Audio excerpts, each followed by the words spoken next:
नमस्कार दोस्तों, स्वागत है आप सभी लोगों का। तो आज अपने आरआरबी एनटीपीसी का क्वेश्चन पेपर देखते हैं और इसके अंदर जीके और साइंस के जो क्वेश्चन है वो देखेंगे।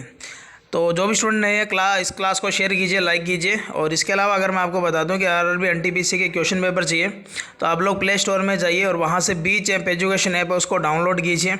उसमें स्टडी मटीरियल का जो ऑप्शन आएगा वहाँ से आप लोग ये PDF फाइलें प्राप्त कर सकते हो एनटीपीसी के 2016 के क्वेश्चन पेपरों की। तो आइए स्टार्ट करते हैं। पहला क्वेश्चन देखिए। पहला क्वेश्चन आपको दिया गया कि गोवा के जो CM है वो कौन है। ठीक है, गोवा के जो CM है वो आपसे पूछा गया कि वो कौन है। तो वर्तमान में गोवा के जो CM है यानी कि चीफ मिनिस्टर है, मुख्यमंत्री है, वो प्रमोद सावंत है। तो यहाँ इस क्वेश्चन का जो राइट आंसर था वो प्रमोद सावंत था। तो आप लोग आने वाली परीक्षा के अंदर जो भारत के राज्य हैं उनके CM कौन है और उनके अंदर जो राज्यपाल है वो आप लोग ज़रूर याद करके रखिए। इसके अलावा मैं आपको बता दूं जो पीछे जो परीक्षा हुई थी एनटीपीसी जो अपने आरआरबी LP की थी और ग्रुप D की थी, उनमें भी इसी तरीके के क्वेश्चन आपसे पूछे गए थे। तो यहाँ से आप लोग गोवा के या जितने भी जो CM जो है आप लोग अच्छे तरीके से याद करके जाइए। इसके अलावा अगला देखिए। अगला क्वेश्चन आपको दिया गया है कि कॉमनवेल्थ जो 2022 का होगा वो कहाँ होगा। तो वो बर्मिंघम इंग्लैंड के अंदर होगा।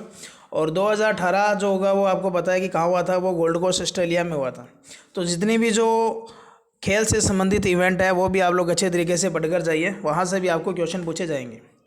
अगला देखिए, अगला दे रखा है कि अमेरिकी राष्ट्रपति। तो जितने भी जो वर्ल्ड के अंदर जो अलग अलग देशों के अंदर राष्ट्रपति या जो प्रधानमंत्री के जो चुनाव जो हो रहे हैं वो आप लोग ज़रूर पढ़कर जाइए। और अमेरिका आपको पता है कि विश्व शक्ति है, तो यहाँ से इनके क्वेश्चन अच्छे बनेंगे। तो इनके जो है वो जो बाइडेन जो है जो अभी वो अपने जो राष्ट्रपति बनेंगे और ये शायद जनवरी के अंदर शपथ ग्रहण करेंगे, तो ये 46 यानी कि 46वें राष्ट्रपति रहेंगे। अगला देखिए। अगला ये भारत के भूगोल से आपको पूछा गया कि जोजिला दर्रा कहाँ किसे जोड़ता है। देखो, जोजिला दर्रा जो होगी, जोजिला, बोमडिला, बनिहाल दर्रा होगी, ठीक है, काराकोरम दर्रा होगी। तो ये जितनी भी जो 5 जो दर्राएँ जो है वो जम्मू कश्मीर के अंदर है। और यहाँ से अगर मैं बात करूँ तो ये श्रीनगर और लेह को जोड़ता है। तो ये भी आप लोग यहाँ से याद रखेंगे। इसके अलावा देखिए, अगला क्वेश्चन देखिए।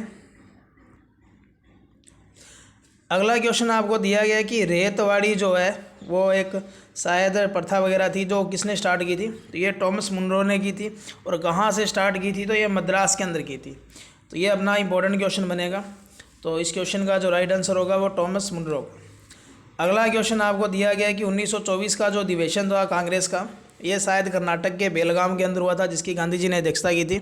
और ये शायद 42 नंबर, शायद 42वां यह अधिवेशन था जहां गांधी जी ने अध्यक्षता की थी। और ये केवल एक ही अधिवेशन ऐसा था जिसकी अध्यक्षता गांधी जी ने की थी। तो ये इस हिसाब से इंपॉर्टेंट बनेगा। और यहाँ इस क्वेश्चन का जो राइट आंसर था वो गांधी जी था। इसके अलावा एक क्वेश्चन और बन सकता है कि गांधी जी ने कौन से गोलमेज सम्मेलन में भाग लिया। तो 3 गोलमेज सम्मेलन हुए थे, 1930, 1931 और 1932।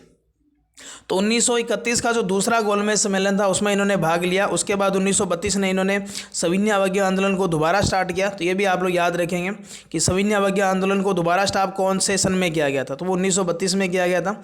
और पहला जो इन्होंने स्टार्ट किया था वो 1930 में किया था। और इसके अलावा तीनों जो गोलमेज सम्मेलन में जो भाग लिया था वो अगर मैं बात करूं तो यहाँ एक तो अपने याद रखोगे कि राजस्थान के अंदर बीकानेर रियासत के जो गंगा सिंह थे वो, और इसके अलावा जो डॉक्टर भीमराव अम्बेडकर जो है वो। तो तीनों गोलमेज सम्मेलन में भाग लेने वाले 2 अपने को याद रखना है। और कांग्रेस ने किस में प्रतिनिधित्व किया था, तो वो दूसरे गोलमेज सम्मेलन में किया था जिसके अंदर वो गांधी जी गए थे कांग्रेस की तरफ से। अगला क्वेश्चन देखिए। अगला क्वेश्चन में आपको पूछा गया OECD का हेडक्वार्टर कौन सा है। तो इस क्वेश्चन का जो राइट आंसर था वो पेरिस जो था, जो कि फ्रांस के अंदर है। तो यहाँ ये पेरिस जो होगा फ्रांस का, इस क्वेश्चन का राइट आंसर होगा। अगला क्वेश्चन देखिए आपको इंडोनेशिया की राजधानी और दक्षिण अफ्रीका की राजधानी।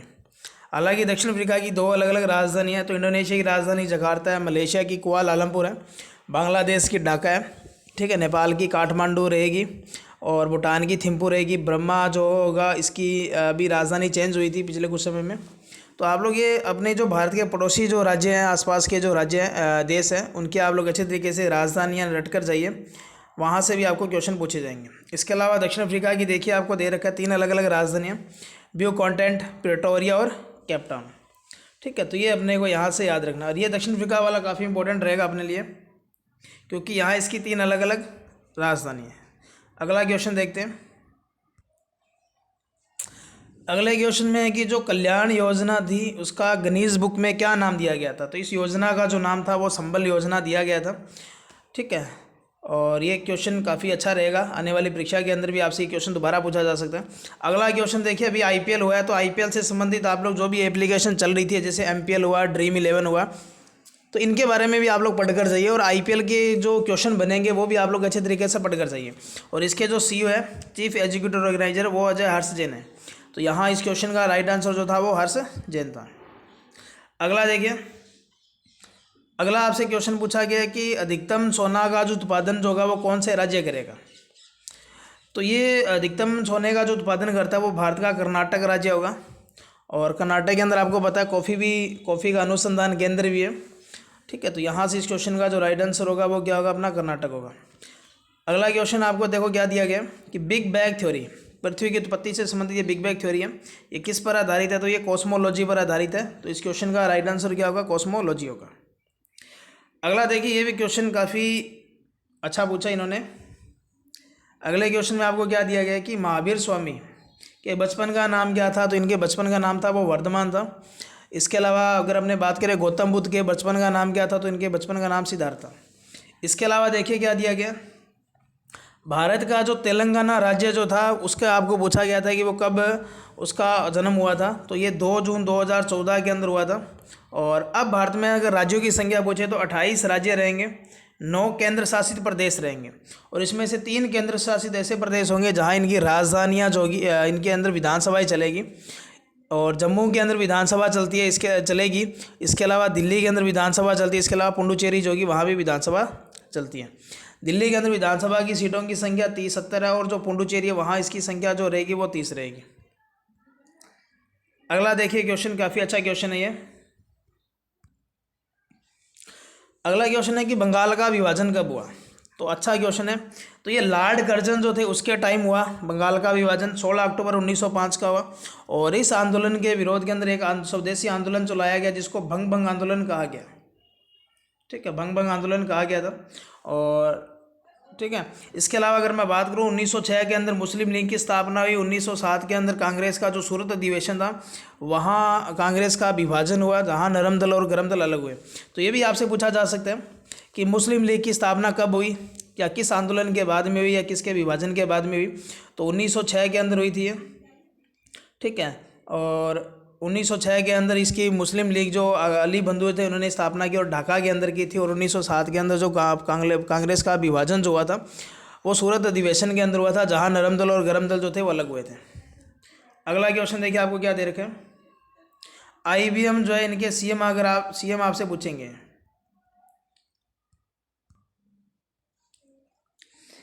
IBM का पूरा नाम याद रखना, इंटरनेशनल बिजनेस मशीन रहेगा इसका। और इसके आप लोग अलग अलग तरीके से कंप्यूटर लैपटॉप वगैरह देख सकते हो। और इसके जो CEO है वो अरविंद कृष्ण है। तो आपको पता है कि CEO पिछली बार भी जो एग्ज़ाम हुए थे उनके अंदर भी काफ़ी अच्छे इस तरीके से क्वेश्चन पूछे गए थे। CM, मुख्यमंत्री, और या कई नई योजनाएं जो हैं वो गवर्नमेंट की तरफ से कौन कौन सी लागू की गई। तो यहाँ से आप लोग याद रखेंगे। खेल से संबंधित भी आप लोग अच्छे तरीके से करंट जीके का प्रश्न पढ़ के चाहिए। कम से कम आपको ये मान के चलिए कि 10 क्वेश्चन ऐसे मिलेंगे जो आप लोग अच्छे तरीके से वहाँ से नंबर कलेक्ट कर सकते हो। अगला देखिए, अगला आपको जो दिया गया है, अगले क्वेश्चन में दिया गया है कि दास वंश या गुलाम वंश या ममलुक वंश का संस्थापक कौन था। तो आपको पता है कि भारत के अंदर जो सल्तनत काल जो थी, और मोहम्मद गौरी के बाद में जो उन्होंने अपने एक छोड़ा था यहाँ पर दास को, जिसका नाम था कुतुबुद्दीन ऐबक। और इसने भारत की पहली मस्जिद जो थी उसका भी निर्माण किया, कुव्वतुल इस्लाम। इसके अलावा इन्होंने 2.5 दिन के झोंपड़े का भी निर्माण किया। और इसके अलावा इन्होंने कुतुबुद्दीन ऐबक ने कुतुब मीनार का भी निर्माण करवाया। तो इनके जो 12 वंश थे, और सबसे जो अंतिम था वो कुकुर्म था। और यहाँ कुतुबुद्दीन ऐबक जो था ये इससे गुलाम वंश का संस्थापक था। इसके अलावा ध्यान रखना जो रजिया सुल्तान थी वो भी इसी वंश की थी, जिसका जो टाइम पीरियड रहेगा वो 1236 से 1240 रहेगा। इल्तुतमिश की ये पुत्री थी। ठीक है, तो यहाँ से ही अपने को याद रखना है। अगला क्वेश्चन देखिए,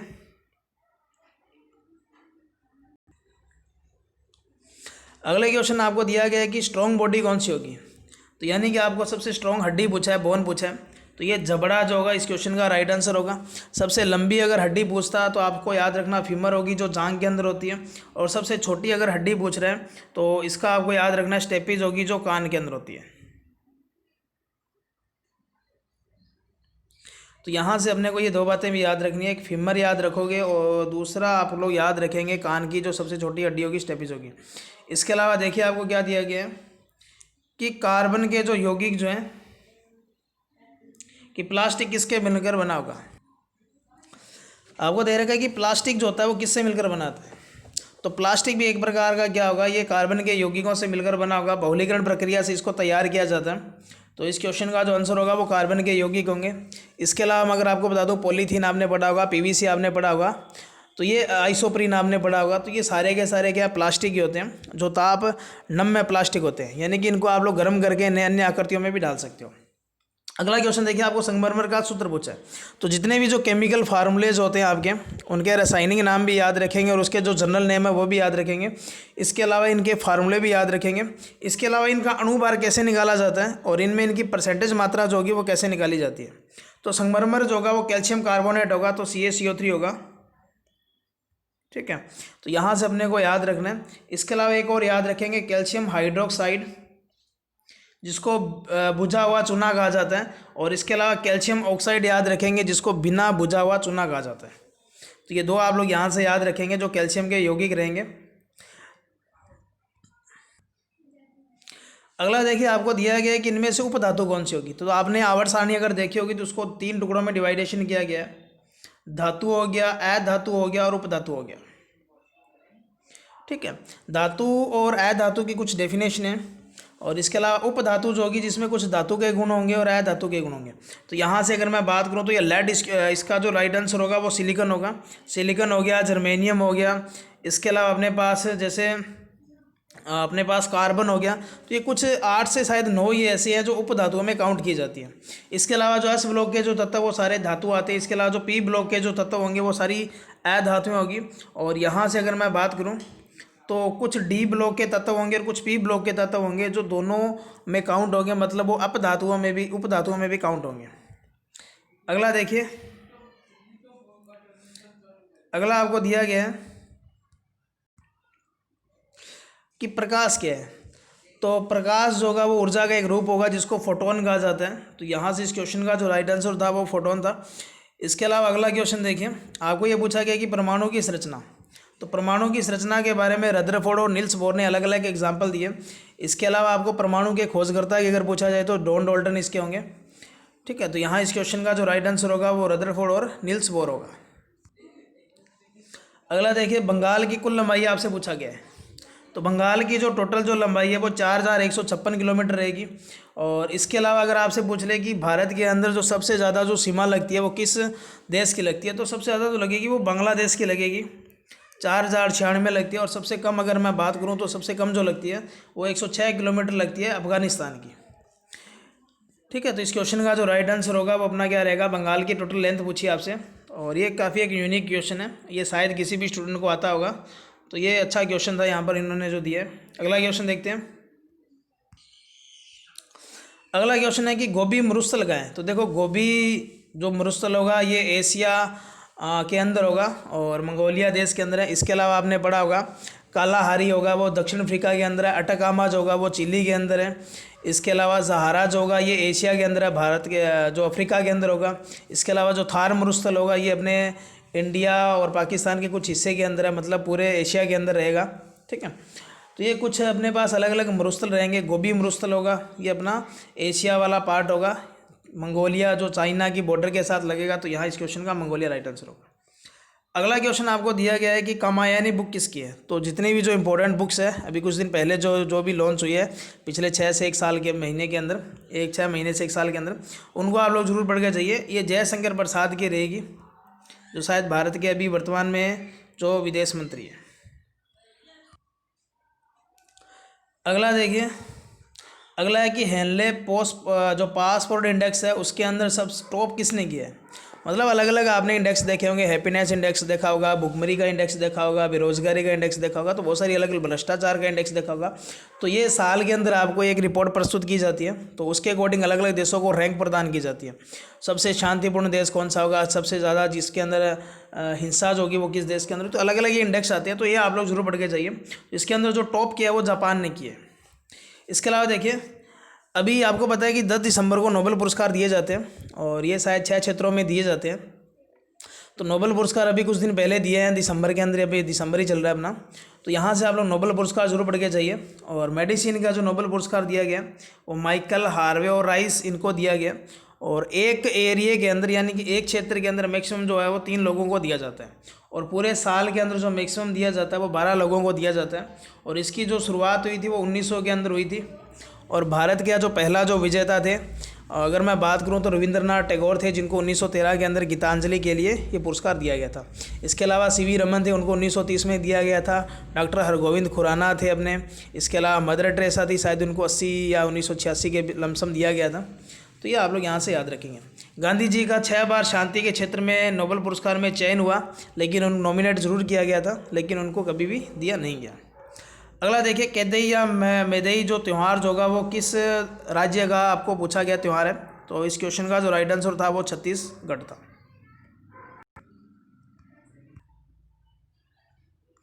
अगला देखिए, अगला आपसे पूछा गया कालबेलिया डांस, तो ये राजस्थान का है। इसके अलावा चंग डफ, और इसके अलावा आपने देखा होगा कच्ची घोड़ी देखा होगा। इसके अलावा बहुत सारी डांस है जो राजस्थान के अंदर किए जाते हैं, अलग अलग एरिया के अंदर अलग अलग जातियों द्वारा किए जाते हैं। तो कालबेलिया जो डांस रहेगा अपना राजस्थान के अंदर रहेगा। और इस डांस के अंदर शायद एक गुलाबो भाई है जिन्होंने काफ़ी अच्छा काम किया और इंटरनेशनल लेवल पर भारत को अच्छी ख्याति प्रदान करवाई है। तो ये काफ़ी इंपॉर्टेंट डांस है। अगला देखिए, आपको दे रखा है कि जो हंगर इंडेक्स होगा उसमें भारत का स्थान क्या है। तो अभी मैंने आपको बताया था कि अलग अलग इंडेक्स जारी किए जाते हैं, वो आप लोग ज़रूर पढ़कर जाइए जहाँ से आपसे क्वेश्चन पूछे जाएंगे। तो इसका 94 इस क्वेश्चन का राइट आंसर होगा। इसके अलावा फिर देखिए, बुक का एक क्वेश्चन है कि द रिपब्लिक बुक जो होगी वो किसकी है। तो ये प्लेटो की रहेगी, और इस क्वेश्चन का जो राइट आंसर होगा अपना क्या रहेगा, प्लेटो रहेगा। अगला क्वेश्चन देखिए, अभी मैंने आपको बताया था कि भारत की जो सीमा पूछी गई है बांग्लादेश के साथ कितना लगती है, और आपको पता होना चाहिए। तो ये आपको पता है कि ये 4096 रहेगी, अभी मैंने आपको बताया भी था। और बांग्लादेश का पहले अगर नाम पूछे तो ये पूर्वी पाकिस्तान जो था इस बांग्लादेश का नाम था। और अगर मैं बात करूँ तो 1971 के अंदर जो ये जब इंदिरा गांधी की सरकार थी तो उस समय एक युद्ध हुआ था।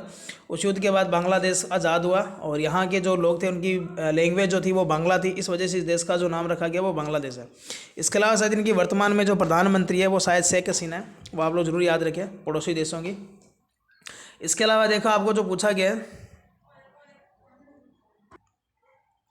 इसके अलावा आपसे 1 KB पूछा गया है। तो 1 किलोबाइट के अंदर बाइट कितने होंगे। तो देखो इस क्वेश्चन के अंदर आपको 1000 भी दिया होगा अगर आप लोग पेपर देख रहे हो, और 1024 भी दिया होगा। जिन भी स्टूडेंट ने 1000 किया उनका गलत रहेगा। देखो किलो को अपने डिनोट जरूर करते हैं, लेकिन जब बाइट की बात आएगी तो ये 1024 इस बाइट का इस क्वेश्चन का क्या रहेगा, अपना राइट आंसर रहेगा। अगला देखिए, DHCP का पूरा नाम आपसे पूछा गया है। तो इसका जो रहेगा डायनामिक होस्ट कॉन्फ़िगरेशन प्रोटोकॉल रहेगा। तो इस क्वेश्चन का DHCP का पूरा नाम पूछा गया है, ये कंप्यूटर का क्वेश्चन है। अगला क्वेश्चन देखिए, अगला दे रखा है कि कंप्यूटर की जनरेशन कौन सी है जिसमें ट्रांजिस्टर का यूज हुआ था।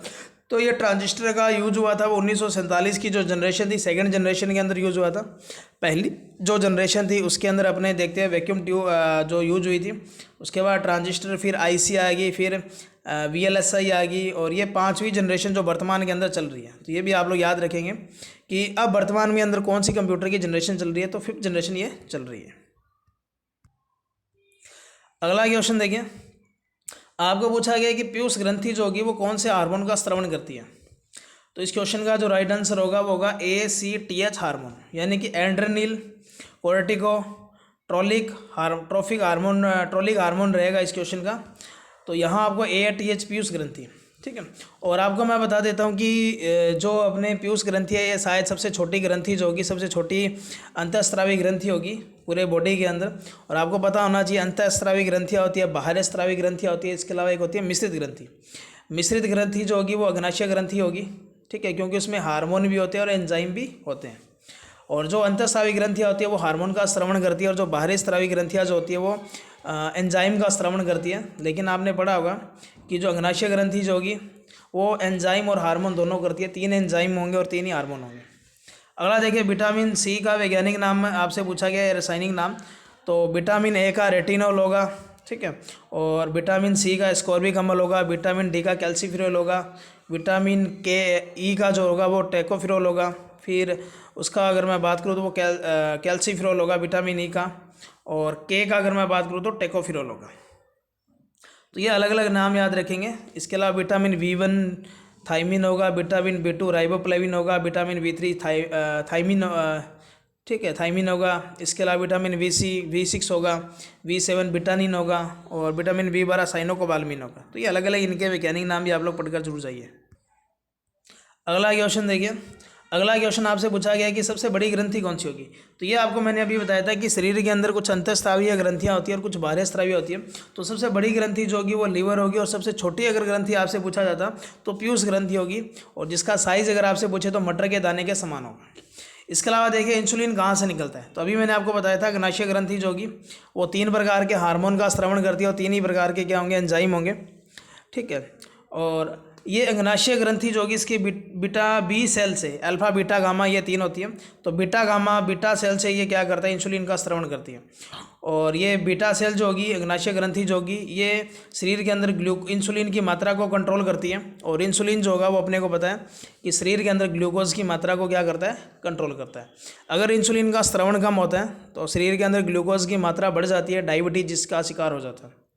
तो ये 40 क्वेश्चन थे। आशा करता हूँ कि आपको अच्छे जरूर लगे होंगे, और आने वाले परीक्षा के अंदर आप लोगों के लिए काफ़ी हेल्पफुल साबित रहेंगे कि आपको किस तरीके से क्वेश्चन, कहाँ से क्वेश्चन पूछे जाते हैं। तो मिलेंगे नेक्स्ट टाइम, तब तक के लिए धन्यवाद। जय हिंद, जय भारत।